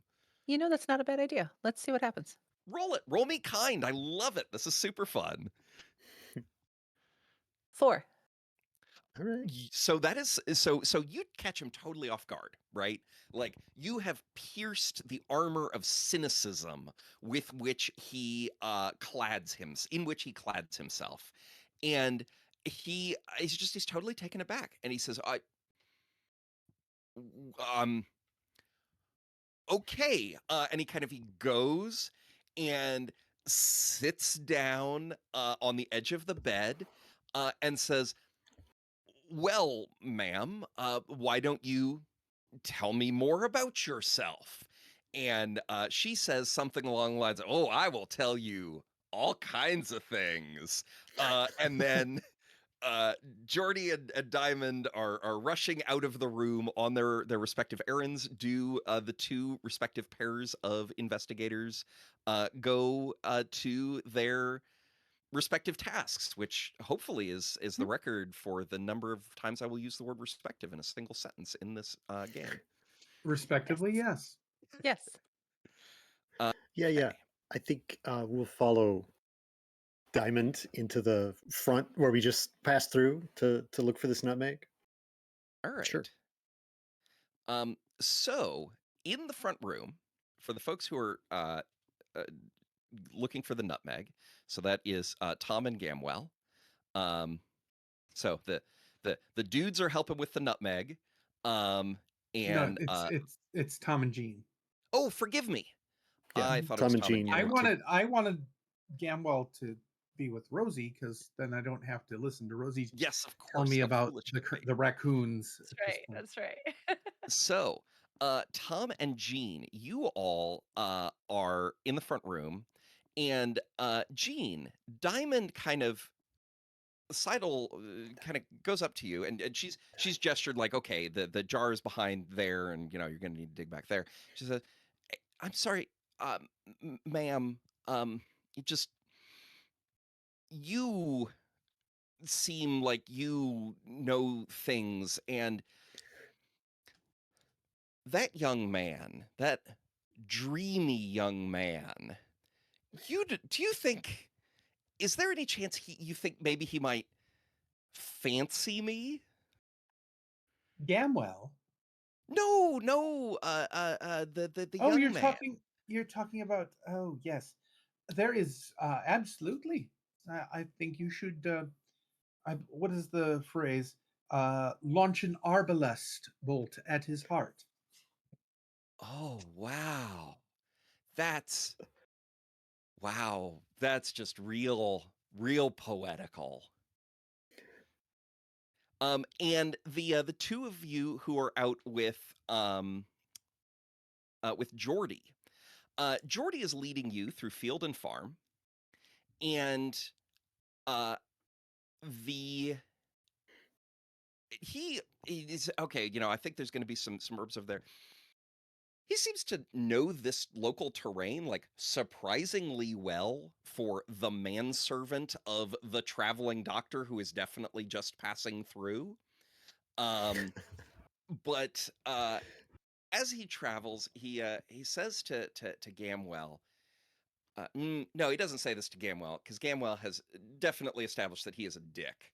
Um, he says to Rosie, who has definitely been established as a font of wisdom, um, Sorry. Rosie, Rosie, do you know anything about girls? Well, I was born one and I grew up as one. So a little bit, yeah. Uh, it's just that boy, the daughter of the sick lady, Diamond, she said her name is. Boy, she's real pretty, huh? Oh, she's very pretty, yes. How do you get girls to notice you? Oh, usually you walk up and say hello and introduce yourself. Oh, wow. Okay. I I'm gonna do that when we get back. Um, and for the fine folks in the general store, who is taking point on moving various sacks and things to get to the jar of nutmeg? I think to be kind to Tom, he can give her a hand, but she's going to do some of the heavy lifting. All Oh, right. I mean, yeah, I'll let you take it, but like, yeah. But you'll be grumpy about it. Well, I don't know that Tom cares too much for like upper crust propriety, but I think he knows enough that this is not the typical. But we're in a weird song thing, so who cares what's typical? You are in a weird song thing. That's very true. So speaking of weird song things, Gene, you go to move one of these sacks, and it's a sack of flour, and Okay. green tendrils come out of the sack of flour, Ah! like shoots of wheat, and they reach out towards your hands, grasping. What do you want to do? I jump back with a expletive that cannot be uttered on Twitch. Flapping my hands like screaming. Okay. Tom, do you do anything when you see this happen? Uh, I think, um, uh, yeah. I mean, I think I'll if Josie is Jean is stepping back, then I think I have to be the rush in where the angels fear to tread, and like I don't know how big of a bag of flour is this? This is like I gotta. I'm thinking of like kicking this out of the way, at least putting It is my a big in big old between. sack of flour. It is the Yeah, sort of this is sack of like flour that you really need to put your back into it to move. yeah, this is like a 50 pound at least sort of deal, I imagine. Well, yeah. So so I guess what I'll do then is just kind of put myself between the bag of flour for right at the immediate moment. It's going to be the body in between Jean and Diamond, and the whatever's happening with this bag of flour. Okay. Um, but then, yeah, I've got to assess uh, what this is. Is it like, yeah, um, I stand back. What is this? Like, oh, it's grow. It looks like it's growing. And I Uh, say meaningfully to Jean. Out in the fields, with Geordie. Geordie leads you to a patch that kind of matches his descriptions, and there are a bunch of stems growing there, but the leaves have all fallen off the stems and lie on the ground. And Geordie shakes his head and he says, "The leaves have to be picked in order to be efficacious. I guess we're just gonna have to go to another patch." Uh, do either of you want to do anything about this? You know, Jordy, you seem very familiar with the area. Do you visit here often? Oh, well, I mean, we, um, I, uh, I don't really know what to say. Rosie's going to put her hand on Jordy's arm. You know, it's okay to just tell me. Okay. Please roll me kind. You'll get the information regardless, but the outcome of the roll has okay. Or, I, I grew up here. I grew up here, and um, yeah, I know these hills, I know these fields, I know these streams. And it's good to see them again, even just briefly. oh, I see, that wasn't anything to be shy about. I Rosie, can I trust you? Of course you can. I My name is Jordy, but I didn't always dress like this. I'm Jordy. I'm Jordy Garmuth. I my mother is Mrs. Garmuth. She's one of the largest landowners in this area. And she I think she thinks I'm dead. Oh, um, if you don't mind me asking, do you prefer it that way? I It has to be this way. It has to be this way. It's a tragedy. Gamwell kind of walks over. Uh, I was just gonna pick some of these petals, but kid, No, no, it has to be the leaves and they have to still be on and all these leaves have fallen off and oh, I don't know, we can find another patch. it's not really about that. Forget about the leaf. Don't forget about him. That's part of the plan. But kid, I mean, you like this girl, right? Yeah, yes, yes, she's You very gotta pretty. right. Well, you gotta be a little bit more confident in who you are. Own who you are. You gotta be that. I can't. I swore an oath. For an oath. To your own mom or somebody else? No, I've said too much. I've said too Listen, much. listen. I put a hand on him, but it's like gentle. It's like comforting, but heavy. Listen, I'm the kind of guy you call when there's a difficult situation. Okay? So It's not like that. it, I'm not, look, I'm not offering to do anything untoward here. Just saying, maybe I can help you out. You tell us, you know, Rosie here, she's a font of wisdom. And I am always here to help her out, back her up, make it actually happen. You know what I mean? So we're going to go back to the general store on that note. Back in the Uh, general store, Tom, the green shoots which have grown into, these are definitely growing out of this bag of wheat flour. These are definitely shoots of growing young wheat, and they are growing out across the space towards your throat. They are reaching Yeah, towards your throat. What do you want to do? my throat. I mean, so I don't know. What I was, I, what I want to do is I want to kind of like remove this from from the situation. Like this is whatever's about to happen with this bag of wheat is not going to get better if it stays inside this cluttered general store. I don't believe.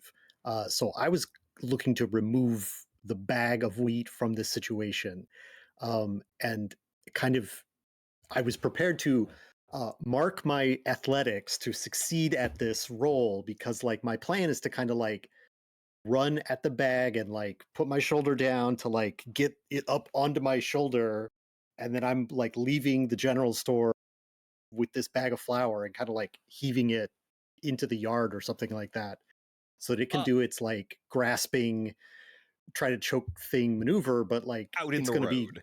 it's going to be in the road. Yeah, that was what I was that's what I was thinking.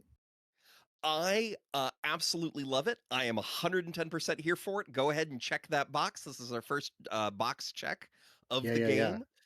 And also, of So course, folks, don't forget to look at your at what the lyrics to the song say, because right, right. there may be utility. See, I But yeah, you considered because my lyric is about throwing things very far. Like I almost want to double down and like throw this thing to the Highlands, but like I don't know that we're. I don't know. You always for save your potions to the end and you don't spend them, but like I I don't know. for the folks at home who do not have a lyrics handout in front of them, why would you throw it specifically to the Highlands? Oh, well, because if this is the wheat that is sprouting, that is part of a couplet that says, "Oh, will you go to the Highland Hills to see my white corn growing?" So here, this is the wheat, the white corn, corn just meaning grain, and so the corn is sprouting, and so I'm like, this is, why don't you go to the Highlands and fling the bag out of here, invoking But it my other sounds like lyric? you are not using your compass first to throw it all the way to the Highlands. You're just gonna muscle this out of Well, here. it's a one shot. We might as well spend the things we so like so I'm gonna do this maneuver. I gotta mark I have to mark something else. I'll mark upper class because like You I'm not don't have gonna to mark interact. it because remember, you get to use your compass Oh, that first for free once per adventure. okay.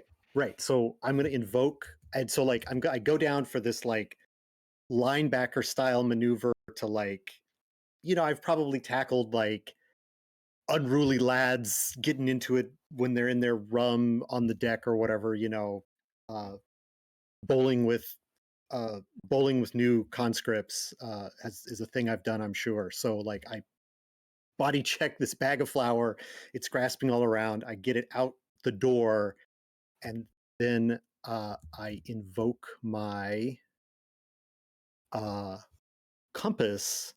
He took up a great big stone and he flung it as far as I could. And I imagine I'm doing like a shot put kind of thing where I'm kind of like turning around and building up some momentum. Uh, Though I had been a Wallace knight, I couldn't have lifted to my knee, and I let go the bag of flour, and I think it departs for parts unknown. Yeah, so you chuck that thing north, right? Because that's the direction Yeah, of the Highlands where you are. yeah. You chuck that thing north and it goes sailing and sailing through the sky until it can no longer be seen. You do not have to check your athletics to do this because you have used your compass verse, and that is more than good enough for me. And back in the um the back in the general store, Gene, there's the jar of nutmeg, um, and Diamond grabs it and presses it into your hands and says, "Quickly, take this to my mother." and I will grab it and head towards the room, kind of stopping at the threshold when I see a bit of a tableau going on. Uh, what's going As on at the bedside? so uh Dr. Burnett looks more than anything else awkward. Um, and not necessarily awkward in a like, oh, I don't know how to, be around you, but just in like a, what is this talking to a stranger and showing empathy for their problems thing? Um, and as you are gazing upon this tableau, and this, by the way, is something I should have showed you guys originally. And not showing it until now, I have rather defeated the purpose. I have been running a 4-step clock, um, with 1 step filled in, and the church bell rings once more, and you hear the church bell say, "Woe to Barbara Allen," and a second piece of the clock fills in, and you see the stone that is Dr. Burnett's lower leg expand, and it climbs up his thigh, and now he is stone from the waist down. Did the clayinating or whatever it is, did that expand also? It did not. It is getting worse. You can tell that the clayinating Iron Kate is in a worse situation than when you left her. But there was not like oh, the bell rang and then suddenly it worse. Just like you came in and her condition has deteriorated somewhat. Okay.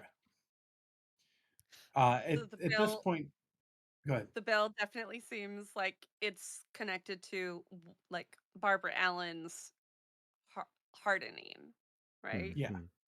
Okay. And with that little bit of knowledge, we're going to go back to the fields, because we have let our fine heroes in the fields lie fallow for too long. Um, Oh, Ah. So you guys are having a moment with Jordy. And Jordy clearly has big feels. I assume that the kids don't say fee-fees anymore, but he's having them. They definitely did at one point. I promise. Don't give me that look. Um, but no, not the look. But he's having big feels, and um, you all, of course, do need to get this to get some of this herb that supposedly is necessary to cure Kate. But he's having a moment. What do you guys want to do?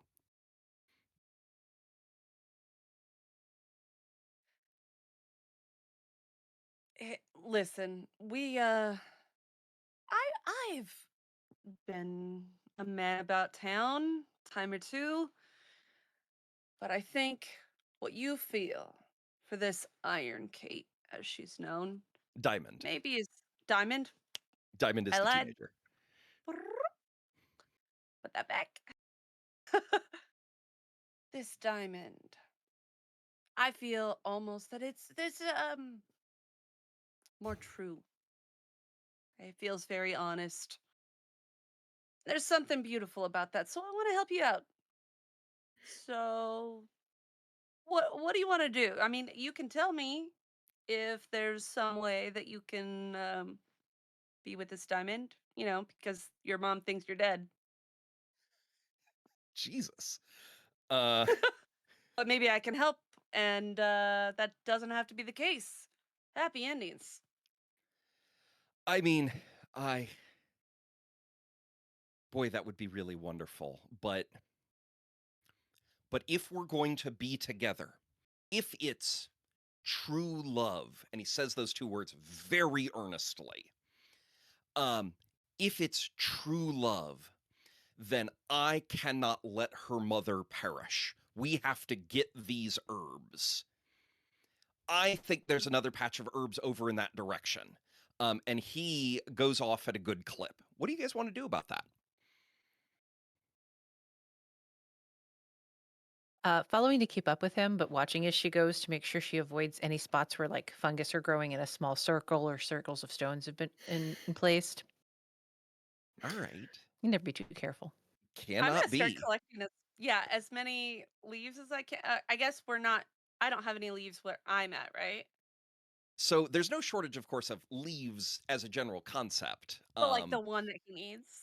Correct. There's a very specific herb, and according to Jordy, the leaves have to be plucked. They can't just be gathered up off the ground, having fallen. And alas, he does lead you to another patch of this weed, and in fact, all the leaves have fallen off of it.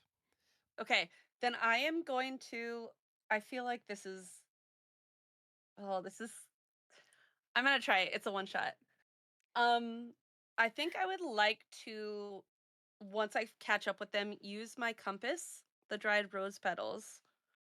Um, and I take out this bag, I hold it, and I look at him, and I say, "If your love is true, well, let's see what we can do with that. Great things can grow from it." And I'll sprinkle all of the little rose petals across the fallen ones and sing the ballad. Um, Giles Colin was buried all in the east, Lady Alice all in the west, and the roses that grew on Giles Colin's grave, they reached Lady Alice's breast, hoping that the leaves will grow so that we can save um, Diamond's mother. So these plants, which were just like fresh stalks with all the leaves having fallen off, they begin to grow, and they grow and they arc, just arcing, and on the fresh growth, leaves, all the leaves you could ever want. And Jordy starts furiously picking them and says, "Wow, it's like a whole group of Merlins." Um, and for just for the folks at home, because I feel like all of us having the lyrics handout in front of us, we all know. But for the folks at home, can anyone speculate as to why these leaves might have been falling off these plants? Oh, The first verse, right? yeah. This was in Martimas time when the green leaves were a fallen. If we were playing in person, I would not have said that. I just, again, for the folks at home. Um, Yeah, we read our lyrics, folks. um, So I will get back to the two of you, but I want to circle back to the two um who are in Newton on the Moor, and have just seen Dr. Burnett's stone condition advance considerably up his body at the ringing of the church bell. What do the two of you want to do? I mean, I'll let you go first because you're there, After Gene. you. After you. At that point, I would probably come looking for Tom to read him into what's going on. Every time the You bell rings, they get worse. Both of them together. He's the hard-hearted creature. He's going to be a hard-hearted creature before the bell finishes ringing. I We either have to get them to actually fall in love, or we have to find a way to break them free. see. I was just going to go to the church and take the bell down, but like I don't know that that's exactly what we. I think you're right. I think you're right. I do appreciate the thought on that, but considering that the ballad conjured a river out of nowhere, I think possibly I know. creating a The ringing bells. noise would just yes. Any bell would be sufficient. I know. It's saying, but right. I think this is like this. Yeah. We I have don't to know break how to. the ballad, and the only way to do that is I have an idea, but I don't know how it will work. Well, you're a step ahead of me, ma'am. So I don't like it though. It's not. I don't like playing with people's emotions, even with magic, especially with magic.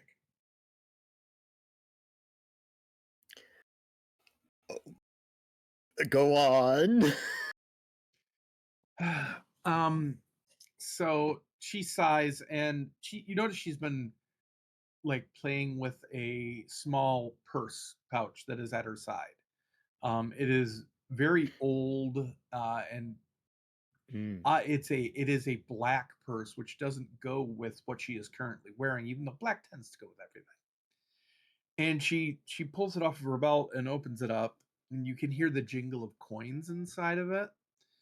And Tristan, if that's okay, I'm going to use my compass here Tell me all about it. so I'm gonna walk back into the room, and I'll I'm follow. trying to focus on the fact that he's not truly in love with her.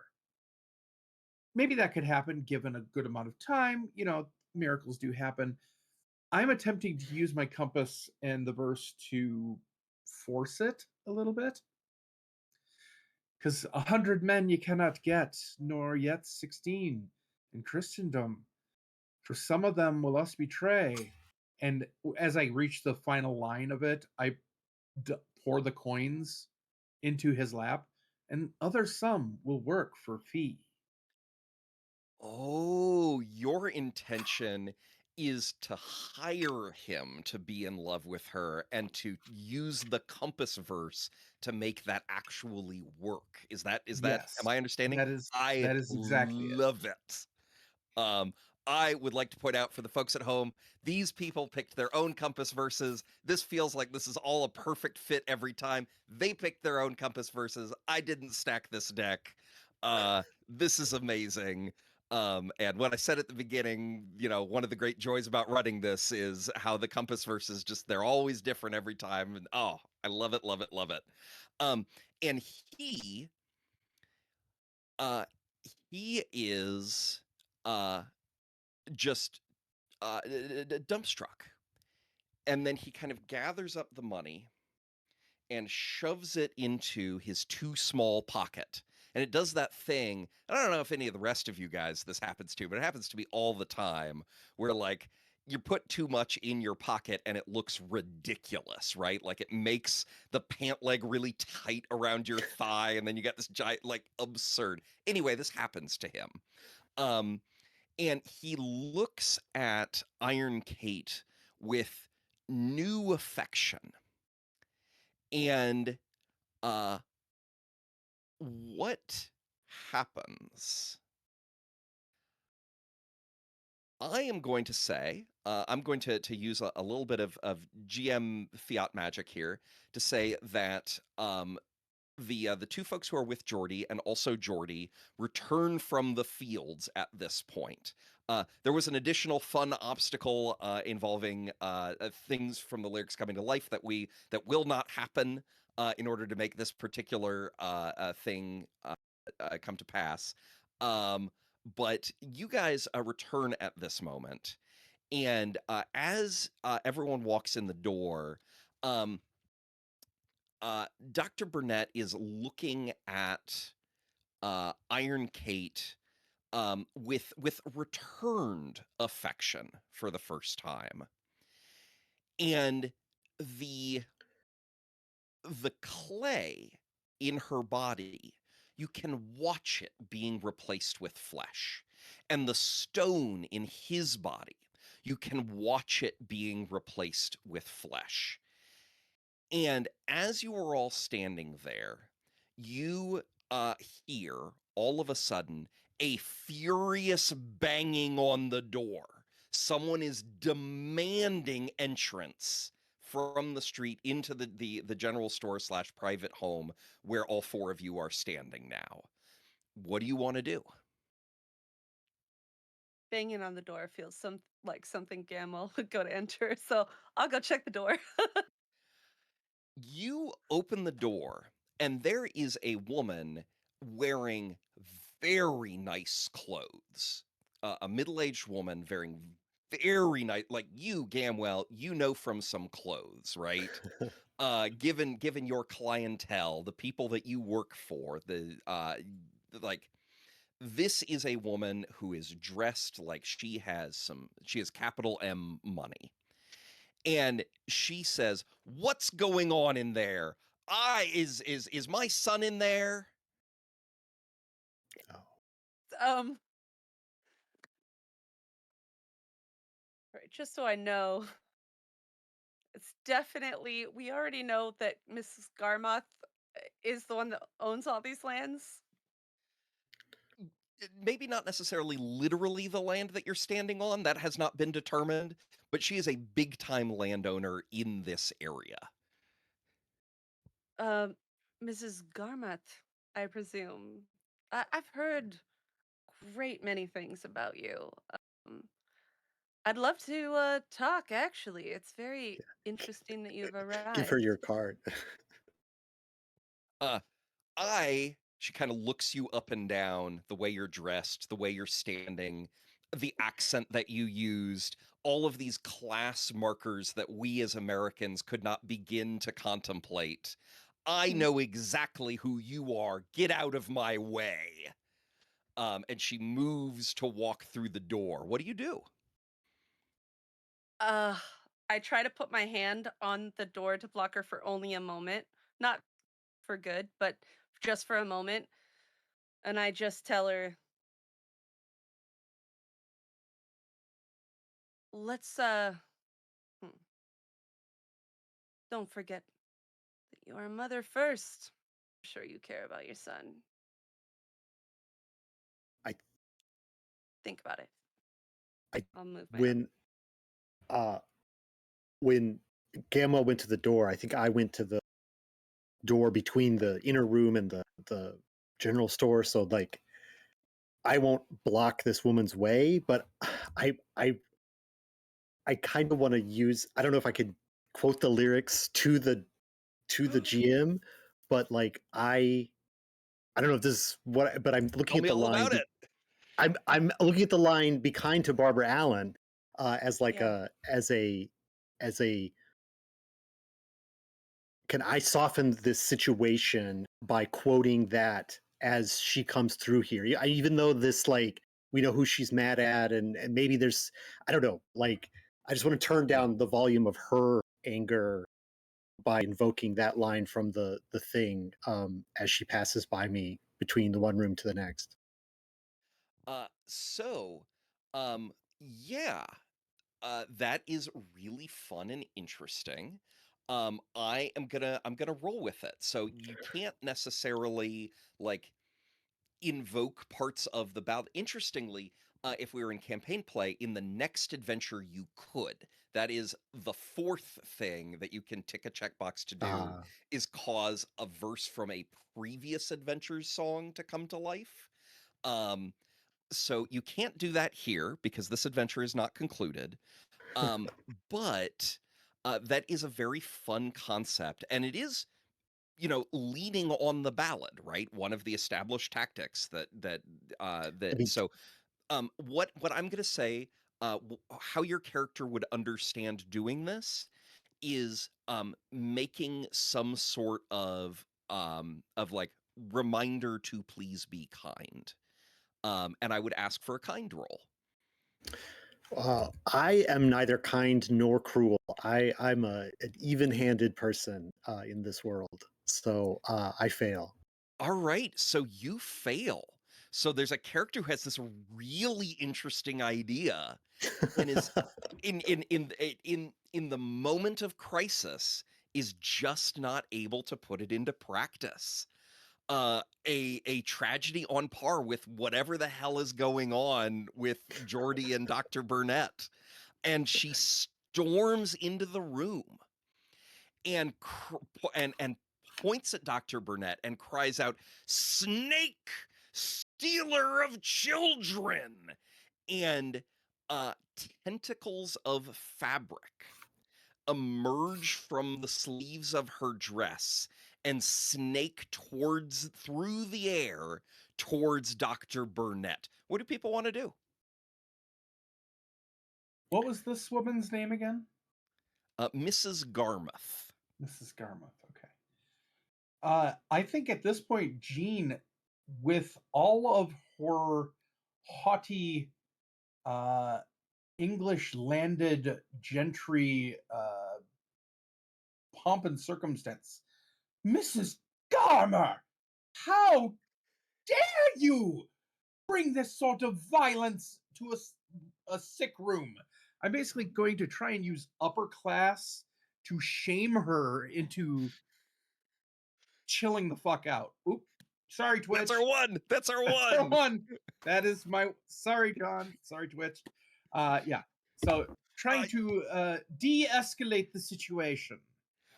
Roll me upper class, and remember that you can tick a box if you feel like I it. am ticking a box to ensure it. I'm gonna roll just for my own knowledge. Glad I ticked the box. Cool. All right. 'Cause that was a 1. So, you have shocked her into propriety. And I don't, and your your compasses, the compasses in your pockets or wherever you keep them, abruptly notify you that the ballad is over. And the tentacles of fabric coming out of her sleeves fall to the floor. uh Dr. Burnett and Iron Kate are holding hands, right? He's got his hand over hers on the bed.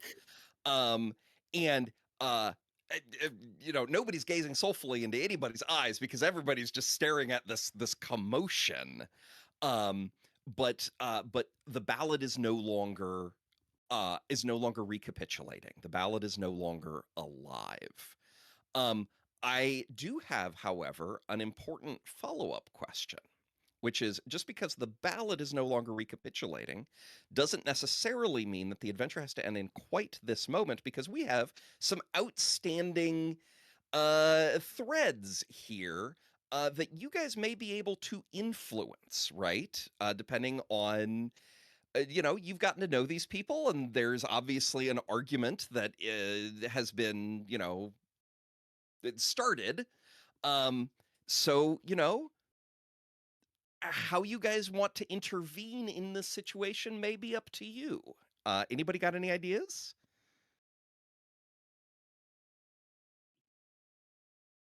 Mine is R- stupid. Go for it. I'm gonna go up to Mrs. Garmuth, put arm around her. It's all right. This was just a little blip. Call me anytime you need help. Hand her my card. Really, I don't know if you know that, probably recognize, and it's made by her, like the suit I'm wearing. uh, That's it. and then you just walk right past her. Just stand by and wait for Okay. whatever response. Now, I assume that you are young Jordy's mother. Yes. Jordy, come to your mother. Get away from these people. Uh, No, Oh, first off, no. it's very important that you know the pixies don't like when you get in the way when people are in love. They'll spoil all the food in your larder. You really don't want that. Second, I think you should hear your son out.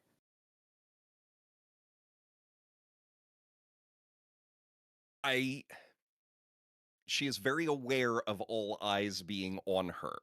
She is very aware that Jean's eyes, someone of equivalent social standings, someone whose word carries weight, that Jean's eyes are upon her, and she does in fact give Jordy a chance to explain. And what Jordy explains is that while Jordy Garmuth, and his manservant, Bothwell Burnett, were on their way to college, where Jordy was going to begin his studies to become a physician, that Jordy fell in a river and he was going to drown. And Dr. Burnett fished him out. And Jordy a young lad, an earnest lad, a lad who believes in all these stories that he was raised on, impulsively offered Mr., not Dr., Mr. Burnett, um, any reward he could name in exchange for saving his life. And his manservant said, your medical books, your clothes, you to be my servant, and essentially us to switch roles. And Jordy's just such a like an earnest, idealistic, romantic kid. He gave his word. He said, name anything, and so he's been doing it. And Diamond, when Diamond hears about what Jordy like Jordy did, smitten, absolutely smitten. This boy, he's so romantic. He's, it's just who could imagine something lovelier? And yeah, and so Mrs. Garmouth, at a minimum, here's her son out.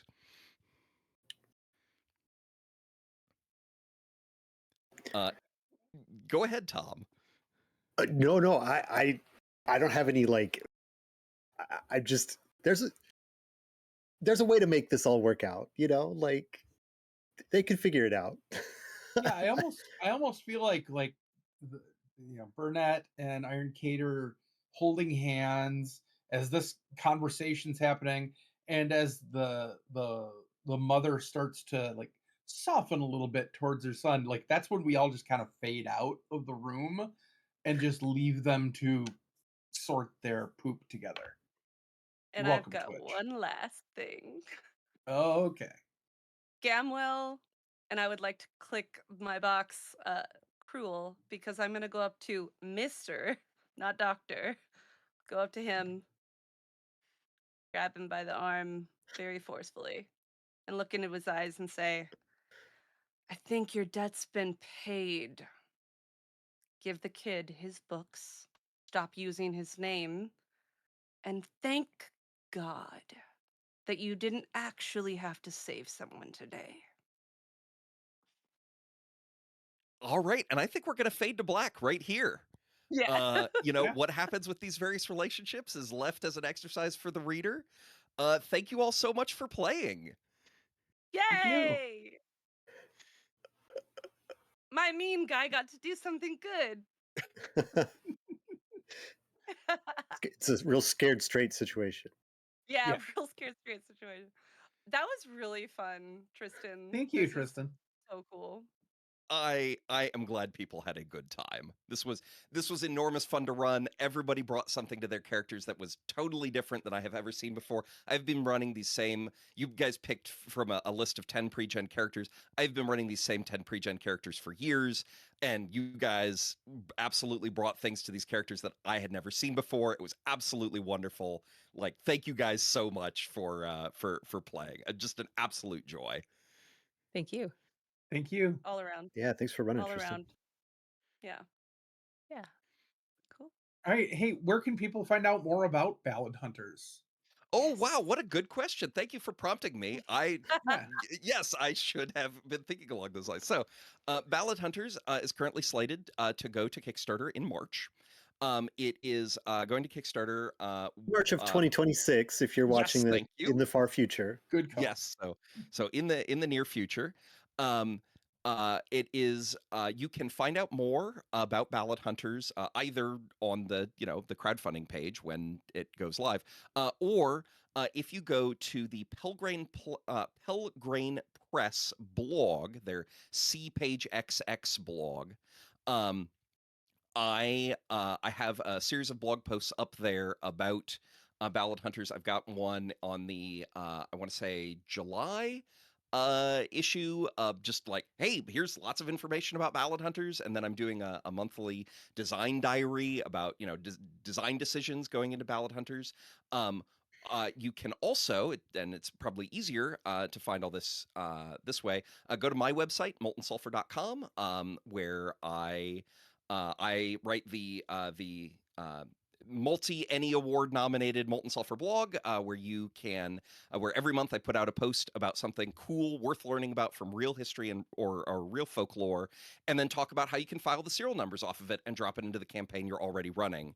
And so all of my recent posts have links to more information about Ballad Hunters.